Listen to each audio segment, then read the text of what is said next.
You are watching The World 24/7 on the NDTV network. I'm Parmeshwar Bafa. Let's begin with a quick look at the headlines we're tracking at the moment. An oil tanker capsized off the coast of Oman. A search is underway for its missing crew of 16.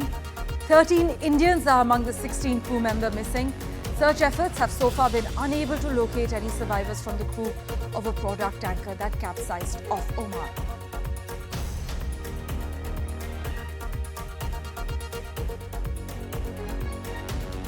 Usha Vance, Yale law graduate and trial lawyer, was thrust into the spotlight this week after her husband, J.D. Vance, was chosen as Donald Trump's running mate in the U.S. presidential election.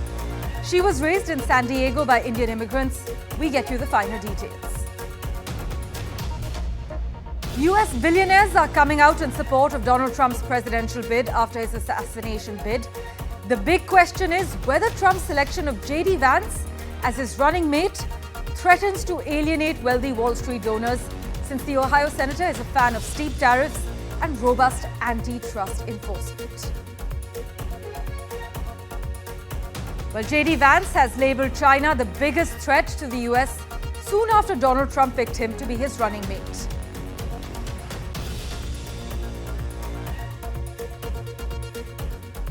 France's President Emmanuel Macron has accepted the resignation of the Prime Minister Gabriel Attal's government, which will now serve in a caretaker capacity.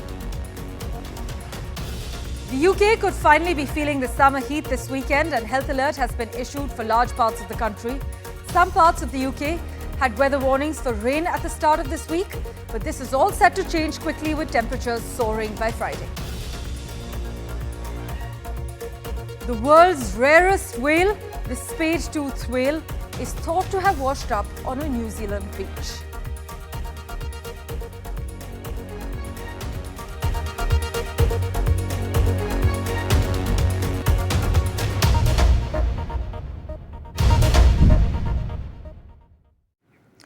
When an oil tanker has capsized off the coast of Oman, this is what Oman's Maritime Security Centre has confirmed, adding that a search was underway for its missing crew of 16.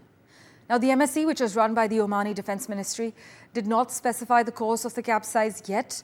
But what we do know is that 16 crew members were on board, including 13 Indians, and the crew members are currently missing. Oman's Maritime Security Centre is said to have informed that the vessel was a Comoros-flagged oil tanker which capsized around 25 nautical miles southeast of Ras Madrakah. The Maritime Security Centre has also said that search and rescue operations were underway in an effort to rescue the missing crew. In fact, officials have added that the Comoros-flagged oil tanker's ship name is Prestige Falcon. It had 16 crew members, and they have confirmed that 13 Indians and 3 of Sri Lankan nationality were on board this ship, Prestige Falcon. Let's get you the latest from the United States now, where a Milwaukee man is dead after being shot at by 5 Ohio police officers near the Republican National Convention. Meanwhile, immigration took center stage as the Republican National Convention resumed, with speakers spotlighting a key element of former President Donald Trump's political brand that helped endear him to be the GOP, to actually garner a GOP base when he began his first campaign back in 2015. U.S. billionaires are coming out in support of Donald Trump's presidential bid after his attempted assassination. But the big question is whether Trump's selection of J.D. Vance as his running mate threatens to alienate wealthy Wall Street donors, since the Ohio senator is a fan of steep tariffs and robust antitrust enforcement. One cannot deny, though, as Trump now steps into the election race reinforced by a wave of sympathy and surge in polls, the political dynamic of the November elections has undeniably shifted.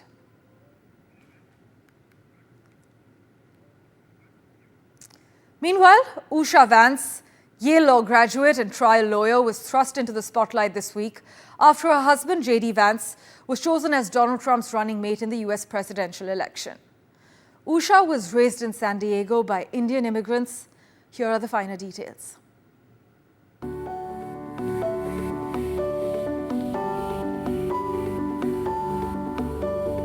Our family story is an Ohio story. My husband, JD, grew up in Middletown, and things weren't easy. His mom struggled with addiction, and his dad wasn't there. But JD was lucky. He was raised by his loving grandmother, and he served his country as a Marine in Iraq. He's an incredible father, and he's my best friend. Usha Vance. As of 2014, she was a registered Democrat. Her husband is now Donald Trump's vice presidential pick. The daughter of Indian immigrants, Usha grew up in a San Diego suburb. She and JD Vance met at Yale Law School, and the pair were married in Kentucky in 2014 and blessed by a Hindu Pandit in a separate ceremony. Donald Trump's running mate has previously said he feels humbled by his wife Usha Vance's stellar CV. She certainly has the credentials. Mrs. Vance once clerked for Brett Kavanaugh, now Supreme Court Justice on the District of Columbia Court of Appeals. Then she clerked for Supreme Court Chief Justice John Roberts. Both men are part of the highest court's conservative majority. Critics note that it's a conspicuous resume for a woman whose husband gave a speech in 2021 titled, "The Universities Are the Enemy," and rarely missed a chance to bash the establishment as he campaigned for Senate in 2022. Usha definitely brings me back to earth a little bit, Mr. Vance told the Megyn Kelly Show podcast in 2020, adding that she is the powerful female voice on his left shoulder. Some political watchers argue that her career has put her in an awkward contrast with her husband's political persona. Usha has played a significant role in her husband's success. She assisted JD Vance in organizing his thoughts on the social decline in rural white America, which inspired his best-selling memoir, Hillbilly Elegy, which was adapted into a film directed by Ron Howard in 2020. As JD Vance gears up for what is certain to be a grueling campaign for the White House, he may need Usha Vance's counsel more than ever before. Parmeshwar Bawa for NDTV. Joining us for a quick comment on the NDTV network, President-elect American Telugu Association, Jayant Reddy Challa. Thank you so much, Jayant, for making time for us. The Telugu American community is the fastest growing community in the US. In fact, if we look at the stats, there are about 1.25 million Telugu Americans out of the 5.1 million Indian Americans in the US. I mean, there's no denying that they're excelling in the tech space, the corporate space, as well as politics. Absolutely, absolutely. Thank you for having me here for brief comments.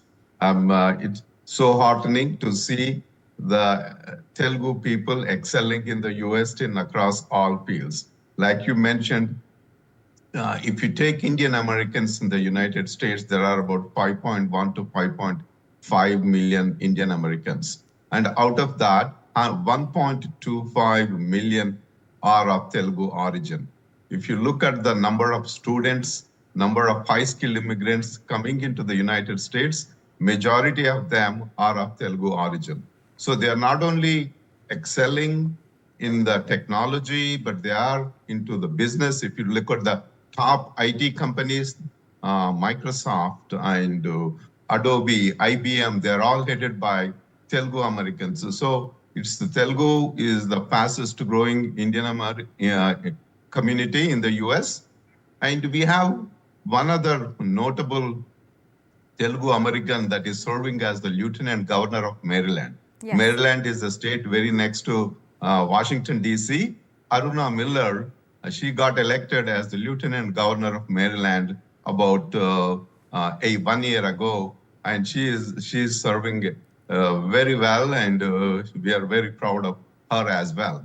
And with the selection of JD Vance, we are so proud that he is married to Usha Chilukuri. Usha's parents are from Telugu states as well, and she is such eminently qualified. She is a Yale graduate, and she will make sure, I believe, that Indian interests are also, taken care of in this administration. Right, Usha definitely has some incredible credentials. Thank you so much, Jayant, for joining us on The World 24/7. Okay, you're welcome. Meanwhile, in other news, Emmanuel Macron has officially accepted the resignation of his Prime Minister, Gabriel Attal. The 35-year-old, who has only been in the position since the start of the year, and his cabinet will actually remain in place during the upcoming Paris Olympics. while a new head of government is nominated. But the former Prime Minister and his cabinet will only be responsible as a caretaker government for ensuring the continuity of the state. Now, in principle, no political measures can be taken during this interim period by the temporary government. Although this situation may work during the transition phase, it will clearly pose a democratic problem in France if it lasts for a long time, especially considering that negotiations for a replacement prime minister have been fraught with complications following France's legislative elections.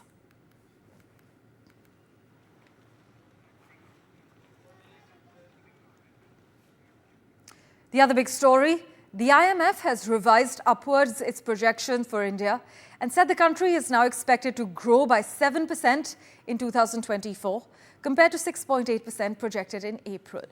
So overall, global growth is projected to be in line with the April 2024 World Economic Outlook forecast at 3.2% in 2024 and 3.3% in 2025. The IMF has kept the 2024 global growth forecast unchanged, but the IMF has slashed the US growth outlook to 2.6%. But interesting to note that in a boost to the Labour government, the IMF has actually hiked the UK's growth outlook. For further clarity, we have with us practitioner, development economist Dr. Aruna Sharma on the broadcast. She's also a former member of the RBI Digitization Committee. She has also served as the former secretary in the Ministry of Electronics and Information Technology. Thank you so much, Dr. Sharma, for joining us. How is India managing to outperform certain economies despite our recent inflation figures? See, if you look at the way the GDP is calculated, the population number is multiplied. So that is an advantage. And of course, we are a growing state with a lot of growth and investments. And that is giving us a boost where the numbers are going up. So if you look at it, that our continued thing is after the pandemic also, we are in the range of 7% growth, even though different statistics have thrown up different numbers. But if you look at the IMF number also, it says to be a bright spot. It's a big consumer market, as well as we have an advantage of having the manufacturing, service sector and agriculture with us. So that's why the growth path is very good. But having said that, looking at the buoyancy that we need, we have to touch 10% if we want to be in a per capita income range to be better, because that is where the governance factors comes in and that is where the concerns come in. Right, but also, Dr. Sharma, interestingly, at a time when developed economies like the United Kingdom and the United States are witnessing a cost of living crisis, what is the rationale behind the IMF lifting the forecast for the United Kingdom while the US growth outlook has actually been lowered to 2.6%? You have said it a very interesting way the IMF has flagged it, because if you look at the US, even though the growth, the base is very high, and the per capita income was $80,000, right? So if you look at it, the little bend into that brings it down and makes the existential crisis. Our per capita is only $2,000 and odd dollars. So there the existence crisis is little less. So when you compare to that, but I will say that we cannot ignore the United States because their diversity, and they are still leaders into the technology sectors. They still are going ahead. But IMF has strangely also flagged by 2050, the GDP of China will be the highest, which will be 58 trillion US dollars. So in the sense, it is for the US, it may lose the position of the lead by the way it is going now. So this is a very interesting way the economy is settling it, an opportunity for India. But then, like I said before, we have to target to be at the rate of 10%. Indeed. Thank you so much, Dr. Sharma, for joining us with those quick comments on the World 24/7. Right. Thank you. Thank you so much. Nice talking to you. Meanwhile, scientists have for the first time discovered a cave on the moon. At least 100 meters deep, it could be an ideal place for humans to build a permanent base. This is what scientists argue. Researchers have found evidence for a substantial underground cave on the moon that is accessible from the surface, making the spot a prime location to build a future lunar base. The cave actually appears to be reachable from an open pit in the Sea of Tranquility, the ancient lava plain where the Apollo 11 astronauts Neil Armstrong and Buzz Aldrin first set foot on the moon more than half a century ago. But analysis of radar data collected by NASA's lunar orbiter, the LRO, that revealed that this pit, the deepest known pit on the moon, leads to a cave 45 meters wide and up to 80 meters long, an area that's equivalent to 14 tennis courts. Lorenzo and Leonardo join us on the NDTV network now. They are from the University of Trento. Lorenzo is a professor and head of the Remote Sensing Laboratory. Leonardo is a teaching fellow at the Department of Information Engineering and Computer Science. Thank you so much for joining us on the NDTV network. Well, this is a breakthrough discovery. It seems to confirm decades of speculation about caves that might run under the lunar surface. But talk to us about the process behind the discovery and how long it took you. Okay, let's say that what we have done is to reprocess some radar images that have been acquired by a mission of NASA in 2010. We have developed a technique in our laboratory that is recent and that allows us, elaborating this data, to identify some reflection, some signals that point out the presence on the bottom of a pit, which is in the Sea of Tranquility, of a cave. So this was possible thanks to the development of novel data processing technology. And what happened is that analyzing this echo that we have in the data, we are able to reconstruct a geological modeling of the entrance of a conduit, which is connected with this pit that we have on the moon. What is interesting is that we detected the cave, the initial part of the cave, and we have also evidence that it is possible to have access from the surface into the cave, which is very important for the next steps of exploration.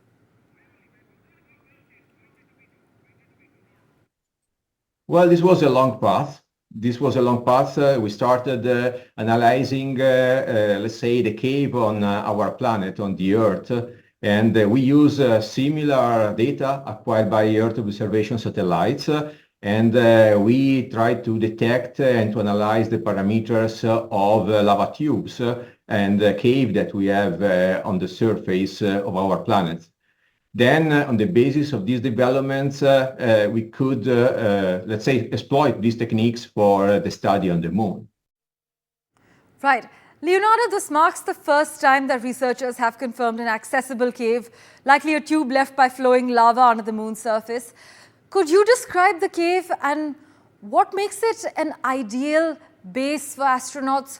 Why is it a prime location to build a future lunar base? So first, it's important to state that actually more than 200 pits have been discovered on the moon, but we provide the first evidence of a cave departing from a lunar pit. Okay? In terms of habitability, well, the interior of the moon and the subsurface and the interior of the caves is currently unknown. And so it would be interesting to explore these caves. What we know now and what we estimated is that this cave, it's about at 150-meter depth in the lunar surface, and it's about 45 meters wide and about between 30 and 80 meters long. But it could be longer than that because with our radar technique, we can only see part of it, maybe extend further in the subsurface. So this is what we know now, and for sure, we need more investigations, like sending, for instance, robotic missions to understand the full interior of it and how it really looks like. It's a new discovery, and of course, some parts of it are unknown, such as how the caves really looks like in the interior. Well, there are studies that shows that having a lunar base within a cave compared to the surface have several advantages, such as protection from micrometeorite impacts and protection for the radiations, because over the lunar surface there are harmful radiations for the human body. Moreover, there are theoretical studies showing that it should provide a stable temperature which is in contrast with what we experience on the surface of the moon, where we have really large variation of surface temperature. Another important point is the resource availability, because there are studies that hypothesize that within these caves, there are resources such as water ice that could be very helpful in terms of lunar exploration and, of course, habitability, because astronauts could use it. Well, space agencies hope that the caves and potential networks of them could be used to build safe habitats for lunar explorers. But how is this discovery likely to impact the future of space travel? Well, let's say that this discovery is very important for exploring the subsurface of the moon. This is something that we did not do yet, also because we did not have any evidence of where, focusing, for example, a robotic mission for the exploration. Now, for the first time, we have the evidence that at the bottom of this pit that we have analyzed, there is an opening and we have a conduit, a cave. So we can start from there with a robotic mission, a rover, to enter into this cave and explore that and discover what we have in the subsurface. So let's say that we are adding another element to the exploration of the moon, the study of the subsurface on which we don't know anything, and that can become very relevant, both for basis but also for the scientific return that we can get from this. Well, Lorenzo and Leonardo, thank you so much for making time for us and joining us on the NDTV network. Congratulations on this breakthrough discovery. With that, we're stepping into a very short break. News and updates continue in a moment. Don't go anywhere.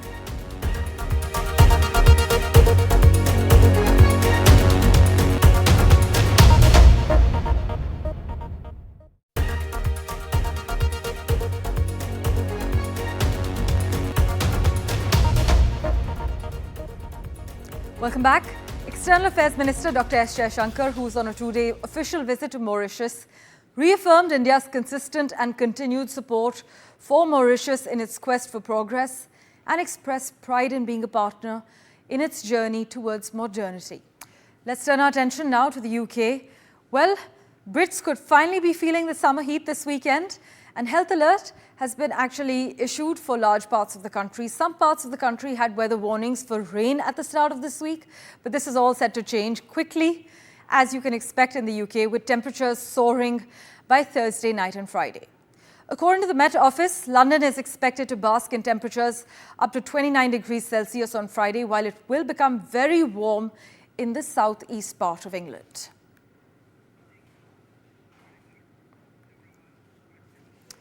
Well, to Bangladesh now, where at least 5 people were killed and dozens injured during massive student protests there, opposing quotas for government jobs. High youth unemployment has made the public sector more desirable, but more than half of those jobs are reserved for various groups, including 30% for family members of freedom fighters from the 1971 War of Independence. Now, the weeks-long protests, the biggest challenge to Prime Minister Sheikh Hasina's government since she won a 4th term this year, intensified, as you can see on your screens, after she used the term Razakar to label those opposing the quotas. The word actually refers to people who collaborated with the Pakistani army during the 1971 war. But the questionable dichotomy is what lit the fuse, leading to students exploding with renewed vigor, as per experts on the ground.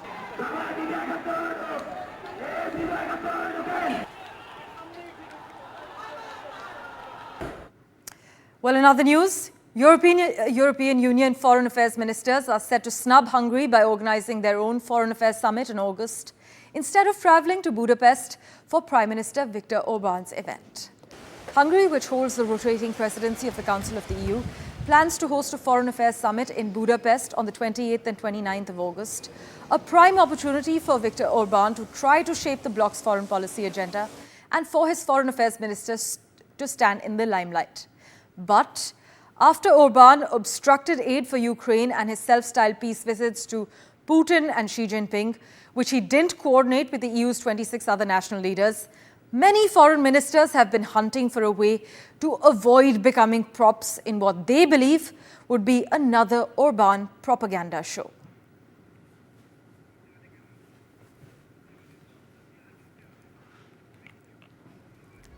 Thank you for investing your time in watching this edition of The World 24/7. We'll keep tracking the latest developments for you. Do stay tuned.